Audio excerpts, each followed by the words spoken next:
रमज़ान के दिनों में ख़ास तौर पे सहरी के वक़्त एक जो प्रॉब्लम्स लोगों को फ़ेस करना पड़ता है उनकी अपनी वजह से, वो ये है कि अगर सहरी का टाइम ख़त्म होने वाला है तो ज़्यादा से ज़्यादा आप पानी पी लें, 4 गिलास पानी पी लें, जितना आपसे पानी पिया जाता है आप पी लें, ताकि आपको सारा दिन प्यास नहीं लगेगी।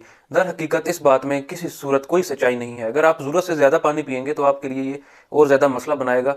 पानी की कसाफ़त खून के अंदर ज़्यादा हो जाएगी तो गुर्दों को ये पैगाम जाएगा दिमाग की तरफ से कि जो ज़रूरत से ज़्यादा एक्सेसिव वाटर आपके जिस्म के अंदर आ चुका है तो उसको पेशाब के ज़रिए वो निकाल दें।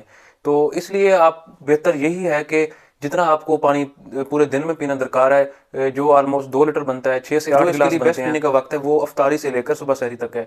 इस दौरानी के अंदर आप जितना पानी पी सकते हैं वो आप पी लें मैक्सिमम। अगर आप 2 लीटर तक आप सेहतमंद हैं, आप 2 लीटर तक पानी पी सकते हैं, कोई आपको ऐसी बीमारी नहीं है कि जिसमें फेफड़ों में पानी पड़ने का खतरा है या आपका दिल सही से काम नहीं कर रहा। अगर आपको किसी सूरत में ऐसी कोई बीमारी का आप शिकार हैं कि डॉक्टर ने आपको मना किया ज़्यादा पानी पीने से, तो वो एक अलग सिचुएशन है। नॉर्मली ये देखा गया है कि आप 2 लीटर तक पानी पूरे दिन में पी लेते हैं तो ये आपके लिए मुतवाज़न है और ये आपके लिए बेस्ट है कि आप 2 लीटर तक ही पानी पिएं।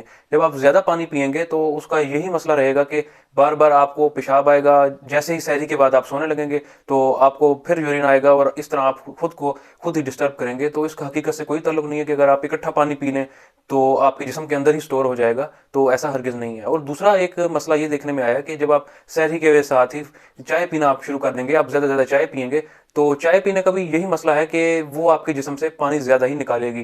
जितना आपका ये निज़ाम है उसको वो तेज़ करती है, इसी के साथ जो पेशाब है वो भी ज़्यादा आएगा चाय पीने के साथ। तो अगर आप ये कोशिश करें कि सहरी के वक्त आप चाय ना ही पिएं तो ये भी आपके लिए बेहतर रहेगा। इसके अलावा आप दूध उस वक्त पी सकते हैं, आप दही को प्रेफर कर सकते हैं, आप लस्सी बना के पी लें, तो वो एक आपके जिस्म पे एक अच्छा असर डालेगी।